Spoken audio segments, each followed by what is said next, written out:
Cinema പ്രേമികൾ ഏറെ ചർച്ച ചെയ്യുകയാണ് പുഷ്പ 2 റിലീസ് വിശേഷങ്ങൾ. വലിയ കളക്ഷൻ തന്നെയാണ് ചിത്രം നേടുന്നത്. അതേസമയം തന്നെ ചിത്രത്തിലെ താരങ്ങളുടെ പ്രകടനങ്ങൾ സോഷ്യൽ മീഡിയയിൽ വലിയ ചർച്ചകൾക്കും വിലയിരുത്തലുകൾക്കും വിധേയമാകുന്നുമുണ്ട്.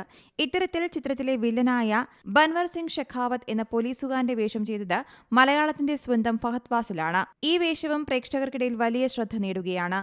അതേസമയം പുഷ്പയിലെ തന്റെ വേഷം സംബന്ധിച്ച് ഫഹദ് മുൻപ് പറഞ്ഞ ചില കാര്യങ്ങൾ ഇപ്പോഴും സോഷ്യൽ മീഡിയയിൽ വൈറലാവുകയാണ്. സിനിമാ നിരൂപകയായ അനുപമ ചോപ്രയുമായി നടത്തിയ അഭിമുഖത്തിലാണ് ഫഹദ് പുഷ്പയിലെ വേഷത്തെക്കുറിച്ചുള്ള പ്രതികരണം നടത്തിയത്. പുഷ്പ 2വിലെ ഫഹദിന്റെ പ്രകടനം സംബന്ധിച്ച് വിവിധതരം അഭിപ്രായങ്ങൾ എത്തുമ്പോഴാണ് ഈ അഭിമുഖം വീണ്ടും ചർച്ചയാകുന്നത്.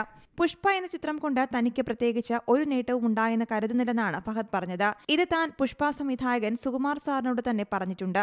അതെനിക്ക് മറച്ചുവെക്കേണ്ട കാര്യമില്ല. ഇതിൽ ഞാൻ സത്യസന്ധനായിരിക്കണം. ഞാൻ ഇവിടെ ജോലി ചെയ്യുന്നു, ആരോടും അനാദരവ് കാണിച്ചിട്ടില്ല.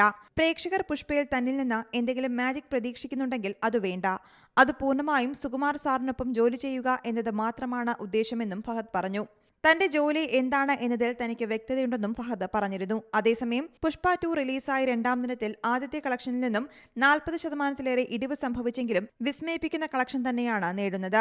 90.10 കോടി രൂപയാണ് രണ്ടാം ദിനം പുഷ്പ 2 ഇന്ത്യൻ ബോക്സ് ഓഫീസിൽ നേടിയത്. ഇതോടെ സുകുമാർ സംവിധാനം ചെയ്ത ചിത്രത്തിന്റെ കളക്ഷൻ ഇന്ത്യയിൽ 265 കോടി എത്തിയെന്നാണ് കണക്കുകൾ. അതേസമയം 294 കോടിയാണ് ചിത്രം ആദ്യ ദിനം ആഗോള ബോക്സ് ഓഫീസിൽ നേടിയതെന്ന് നിർമ്മാതാക്കൾ വ്യക്തമാക്കുന്നു. പുഷ്പ ദി റൈസ് എന്ന ആദ്യ ഭാഗം 2 ദേശീയ ചലച്ചിത്ര പുരസ്കാരങ്ങളും 7 സംസ്ഥാന ചലച്ചിത്ര പുരസ്കാരങ്ങളും നേടിയിരുന്നു. ഇതിന്റെ തുടർച്ചയായി പുഷ്പ ദി റൂൾ എത്തിയപ്പോൾ തിയേറ്റർ അടക്കി വാഴുന്ന ഓപ്പണിംഗാണ് ചിത്രം നേടിയിരിക്കുന്നത്. News desk Zee Malayalam news. ഏറ്റവും പുതിയ വാർത്തകളും വിശേഷങ്ങളും വിരൽത്തുമ്പിലറിയാൻ സീ മലയാളം ന്യൂസ് എല്ലാ ഡിജിറ്റൽ പ്ലാറ്റ്ഫോമുകളിലും ലഭ്യം.